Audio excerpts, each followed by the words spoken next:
So one of the longtime members of my Discord actually put this image in chat. I'll put it here so you can see it. And I thought it was interesting enough that I actually decided, hey, you know what? Let's make a video on it. So first things first, let's go in and give credit here. Let's see. I should have written this down. Okay, so Vector Tunes, it looks like, is the one who came up with this picture. So all credit there. If it's to somebody else, please let me know and I'll make sure to credit them in the comments. But anyway, let's get right into it and talk about this scenario. So what we're looking at here is a typical lunchroom scenario.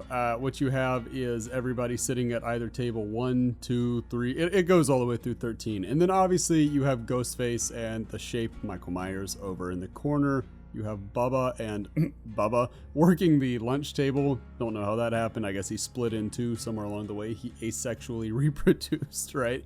But that's not what we're going to talk about. What I want to talk about is the whole premise here. You've seen this kind of thing before, right? It's which table would you sit at? So for me, I look at it and I say these tables are not created equally. So we're going to do what only a mad lad like myself would do, and we're going to answer this question, but we're going to do it earnestly. We're not going to talk about it in a meme, oh, haha, we'll go to the one with all of the, all the sexy characters, whatever. No. We're going to talk about this earnestly. If I was walking into this lunchroom and I had my pick of tables, where am I going? Who am I sitting with? I think it's actually a worthwhile question. So what we're going to do is we are going to do this kind of almost scientifically, mathematically, if you will. We're going to break it down by doing pros and cons for each table, and then we're going to give a final verdict. So I'll try to timestamp it so you can see where I talk about which table you want to, but hopefully we can get in and out and I don't take up too much of your time with this because again, you got a lot going on. I know, you're a busy person, you're out there, you're a young buck, you're grinding. I get it. So let's get into it. And please do, if you enjoy, like and subscribe. That's always nice. So table 1, we're going to go 1 through 13 because to do any other order would just be kind of nonsensical, I guess. So table 1 has Ace, Ash, Bill, and Vittorio sitting at it. The pros are pretty obvious with this one. This is the dad table. This is just a bunch of cool old geezers, a bunch of neat fellas. This is a very tempting option, as it would be great to sit back and talk about Oldsmobiles, gambling stories, and the war. Oh my gosh, Maya, look at him. He's still so sharp. That's so inspiring. Tell us about the war. Any one of them. Overall, there's a lot of lived experience at this table, and I do think that it'd be very, very interesting just to kind of sit back and, just sponge it up, just take in whatever they have to share. The cons here would obviously be one con, and that is Vittorio, because the odds of Vittorio understanding a single word anybody says is pretty low. Not that he's stupid, mind you, he's not. He's just from an ancient past where nobody spoke remotely similarly to how they do today. So he's not going to understand you. But even if he did understand you, there'd probably be a lot of time spent explaining just basic scheisse to him, just stuff that we take for granted. Like, oh, everybody knows that. But no, if you got plopped down however many years in the future, you probably wouldn't understand a lot of stuff too. So I think there would be a lot of catch up to be done there. Now that being said, we do see that Vittorio is a smart guy in his lore, so it's entirely possible that he would catch on quickly, but it's still a downside worth mentioning. At table 2, we have Sheva, Chris, Rebecca, and Wesker. Let's start with the pros here, get the good out of the way. And the pros is that Rebecca is an absolute sweetheart who is just as smart as she is kind.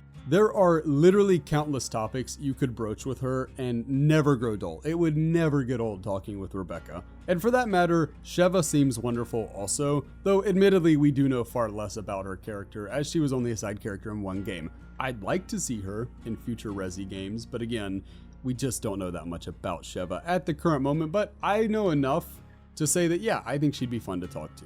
The con, and look, the cons are big here. So I cannot think of a single person I'd want to sit next to less than Albert Shadow the Hedgehog Wesker. This man is an egotistical edgelord, and frankly, I find it disturbing that he's allowed to sit next to Rebecca, given what we found in his personal desk. Then there's the issue of Chris Redfield, who he will either disregard you entirely or spend all of his energy focusing on a very specific endeavor that he would like you to take care of for him. Look, I really need you to fuck my sister. So while there's a lot of pros with this one, in that I think Rebecca and Sheva, they're great, but then Chris is kind of intense, and Wesker's he's just the worst. At table 3, we have Nia Carlson, Yui Kimura, David King, and Meg Thomas. I don't know why I decided to do their full names when I haven't done that for anyone else, but I don't know, maybe we'll see if I do that going forward. So anyway, pros for this table. This table is more for the rough and tumble crowd. We have a mechanic, a top tier athlete, a pub brawler, and a graffiti artist. And they all come together to make this the lunchroom equivalent of the salty Splatoon. That being said, these 4 are all very down to earth and would likely make for not only trustworthy friends, but really low drama friends. Like, I can't imagine that they get on some kind of petty stuff. You know, I don't think that they're going to get mad at each other for little things, outside of maybe one of them, because let's go into the downsides here, the cons. On the downside, you are literally always just a single word away from David kicking the ever-loving crap out of you. I mean, you look at his lore. The guy's a brawler, he's got a short fuse, it doesn't take much to set him off. He is just an aggressive guy. He's very befitting of the lion he has tattooed on his arm, because he is very much a lion in that regard. There's that, and then there's also that Nia is pretty likely to think you're either a square or, even worse, a tryhard. So I don't know that you're going to have much cool points at the table. And then between Yui's racing abilities, as well as mechanical skills, and Meg's athletic prowess, you're also pretty unlikely to be the most talented person at the table. So if that matters to you, that's a real con. At table 4, we have Steve, Nancy, Jonathan, and Lori. So the pros here, it's not going to sound like a pro, but hear me out, okay? So we may as well call this one the high school sucks table, because all 4 characters have just been put through the ringer during their high school days. And why that's a good thing is they could probably offer good perspective on maintaining a positive outlook in life.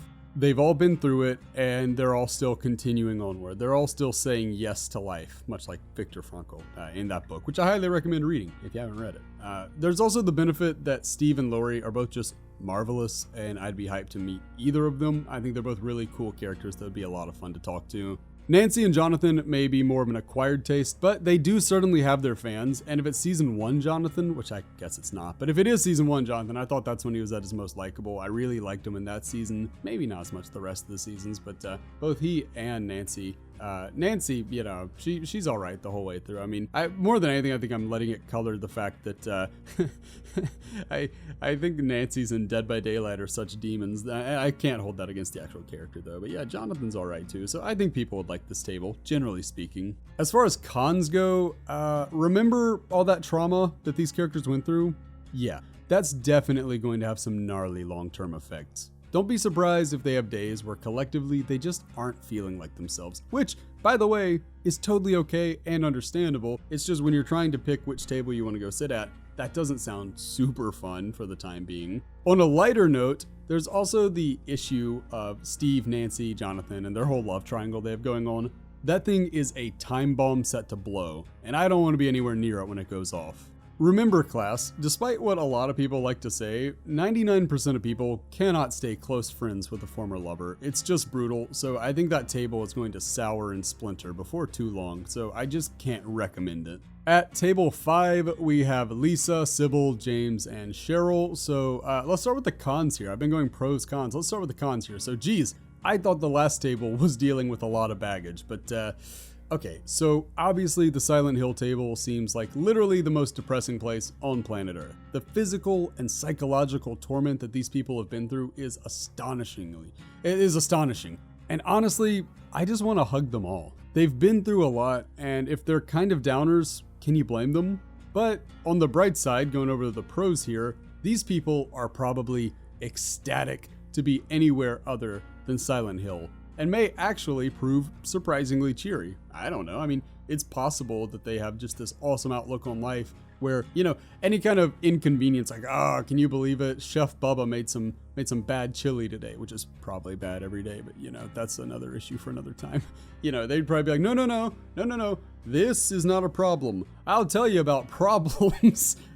Have you ever been pursued by the manifestation of your own guilt? No? Well then okay, you can deal with some lukewarm chili that possibly has people in it. So yeah, they'd probably have really good outlooks, or at least they might have really good outlooks. And in addition to that, Cheryl's amazing and single-handedly carries this table, in a strictly metaphorical sense, of course. At table 6, this one is the most populated table. We have Jill, Carlos, Claire, Ada, and Leon. The pros are plentiful with this table, seeing as though Jill is debatably the best girl, Carlos is a real bro, really cool character, Claire is underratedly awesome, I don't think she gets enough love in the Resi fan base, Ada is infinitely fascinating, and Leon is just life's main character, right? I think we all accept that at this point. These are all really cool people, and I would also say that the quips from this table, the jokes and all that would probably be amazing. Like, just imagine the bell rings and Leon just, you know, he just looks around and says,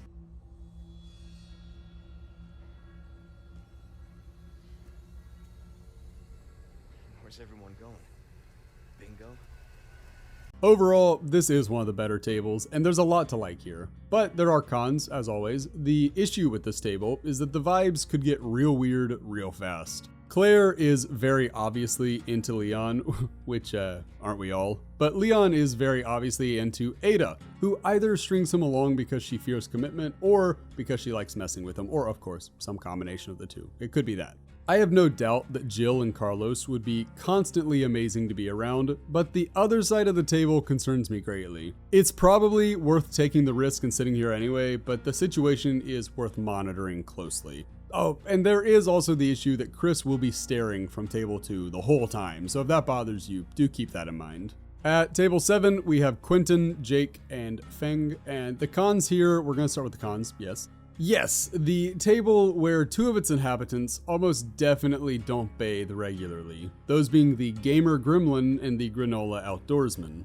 Quentin is probably fine, but I'd want to make sure that the Freddy situation is behind him before befriending him because look, I'm not looking to get murdered in my sleep if I can help it, thanks. If I become a target because, oh, Freddy wants to get to Quentin, that's just no bueno. I'm not looking to do that, right? So Quentin, he's cool, but we're going to keep a distance for a little bit. With the pros, let's say, okay, negatives aside. There's a lot going right for this table. Firstly, Feng is a gamer, and so are literally, I checked a chart, literally all DBD fans. So there's already common ground there. You could even try, by the way, to tell her why you've spent several months' rent on skins for her, because I'm sure that won't be weird at all. Quentin was the best character in Nightmare on Elm Street 2010 as pros for him, which, yes, admittedly, that's like being the tallest hobbit in the Shire, but we take wins where we can get them around here. As for Jake, I get the feeling that he would be fine as long as he's the type of woodsman that's like nature loving, you know, and not necessarily society hating. I would rather, I guess it's okay to me if you're Ron Swanson, not if you're the Joker in the woods, if that makes any sense. Though, honestly, yeah, I guess sometimes I do get it. Moving on to table 8, this one is the least populated table outside of one other that I guess also has 2, but this one has Heinatu and Talita, and the pros here would be that what this table lacks in quantity, it makes up for in quality. Both Lyra twins are fantastic and would likely be very enjoyable as you get to know them. They're also both into kite fighting, which is a unique hobby, and I feel like I don't know anything about kite fighting. I mean next to nothing about it, but I feel like it would be fun to learn about. If you are, you know, maybe the Edge, the rated R superstar, the ultimate opportunist type, then Talita also has a large internet following in her lore, so she could probably help out your Twitch channel and give it a boost. Mine, however, is tragically beyond saving.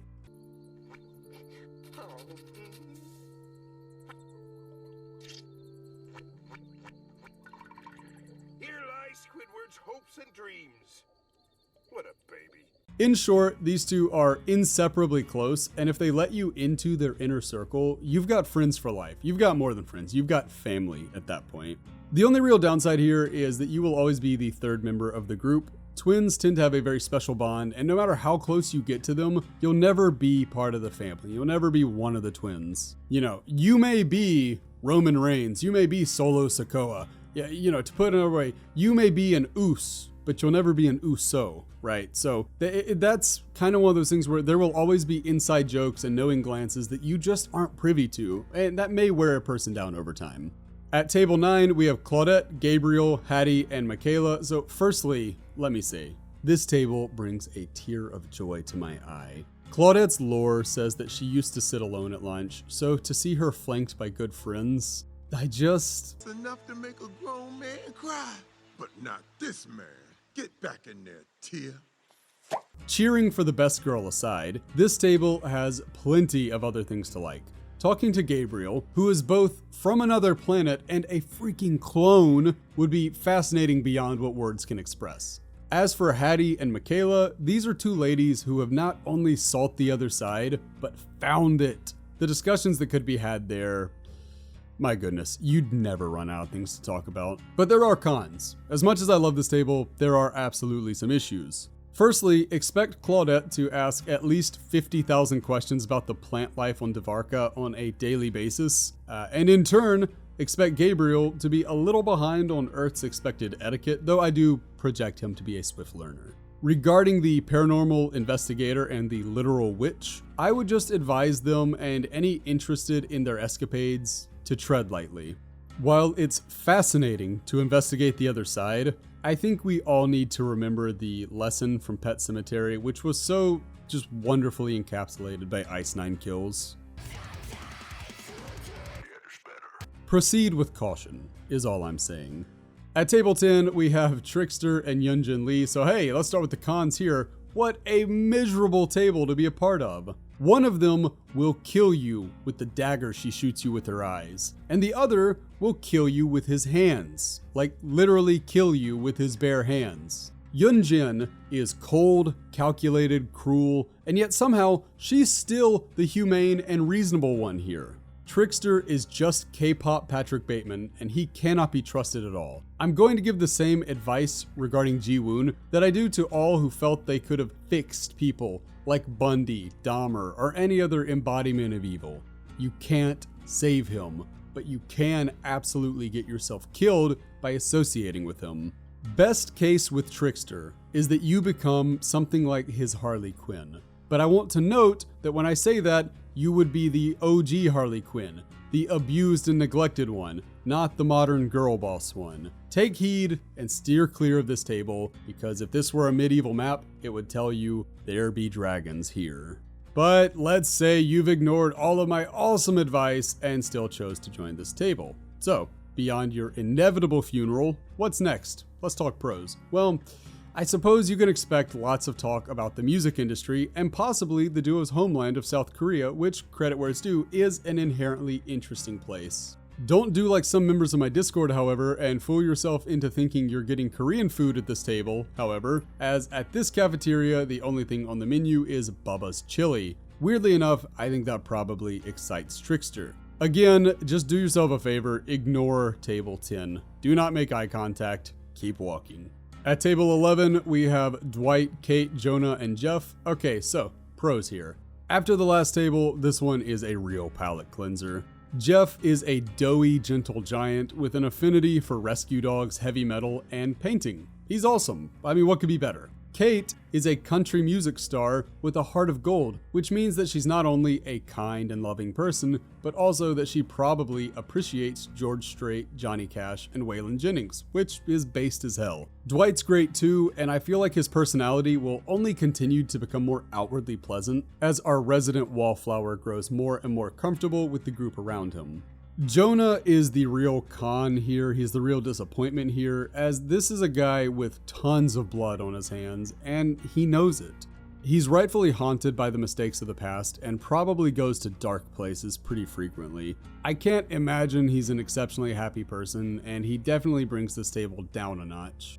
Moving on to table 12, we get Adam, Yoichi, and Tap. So we're going to start with the cons again, because this is another table where one person really kills the vibe. For those who have seen the first Saw film, they know that David Tap is absolutely unhinged by the time the film is over, and he wouldn't exactly be the type of guy you'd want to stick too close to. Given the scar on his neck in his in-game model, we know that this is Tap post-Jigsaw encounter, so he's definitely lost his mind by this point, and it's a real bummer too, because we don't know really what he was like beforehand, except that he was super into his job.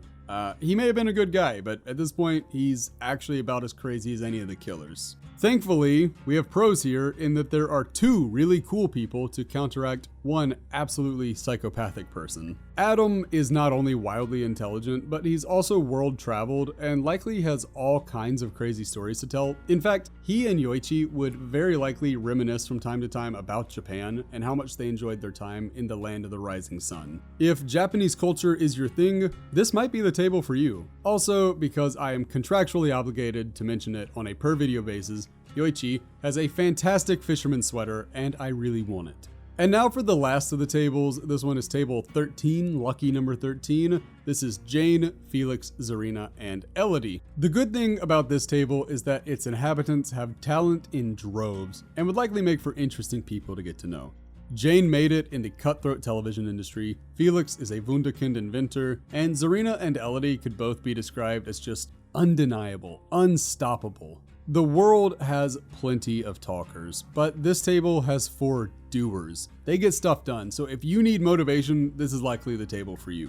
Of course, let's talk cons. You'd be lucky to choose the topic of conversation even once at this table. Between a daytime talk show host, an investigative journalist, and an explorer with an interest in the occult, these people are likely to either have tons of questions for you or to decide that you're not all that interesting and to just talk about what they actually care about. In short, this is probably the most intellectually intense table, and I do think that would get old after a while. And now it's time for the final verdict. So, okay, all of that being said, which table is the best one to sit at, right? You walk in, you see all these tables, 1 through 13, which one are you gonna sit at? Now, we're not going to do a meme answer and say, oh, I'd be cooking with Bubba, or oh, I'm in the corner with the Stalky Boys, or oh, give me one of the empty tables, Loner Gang. No, we're gonna answer this for real. Now, of course, there is obviously an air of subjectivity about this whole thing, and that does need to be mentioned. Your personality will, to some extent, obviously, influence which table you want to be a part of. If you're super into elbow grease and scraped skin and bruises, table 3 is obviously perfect for you. If forming a tightly knit friend group that's more like a wolf pack than anything else is your main goal, I'd suggest table 8. If you've been living too long and simply want to be freed from your mortal coils, table 10 is your only option. But which table is most appealing to the average person? If we were just going to make this kind of bland average person, okay, this is what your typical person would be looking for. For me, I would look at this and say probably table 6 or 9, nice, for the average person, which lack any real weaknesses and are made up of interesting, altruistic, and intelligent people, which generally speaking is what people look for in friends. Between the two, if I had to pick one, I would lean towards 6, just because Hattie and Michaela have a non-0% chance of accidentally summoning a demon at some point in time, which would be a real bummer. Of course, the best table, and I'm doing air quotes, you can't see it, the best table is the one that appeals to you the most, as long as it's not table 10. I'm sorry, I won't budge on this. For me, personally, I think 6 has the most mass appeal, but it's not the one I would go with. Here's the thing, you all know me as Will, or maybe you know me as Das Food, but a more accurate name would probably be Dad Food. I got the dad bod, the dad sense of humor, and the dad hobbies. So, if you'll excuse me, I'm going to crack a cold PBR and go sit at table 1 so I can talk about the things that matter most in life, like 80s rock, sports ball, and why my back hurts. What's better than this? Guys being dudes. If you need a place to sit, just know you're always welcome at my table. I'd be happy to sit there and talk with you. Thank you so much for watching, and until next time, bye friends. And I've been dreaming on in my head like I've seen it. A life worth living is a life with meaning. I'll do what I love till my heart stops beating. I'm feeding this demon. Got a taste, can't erase bitterness in my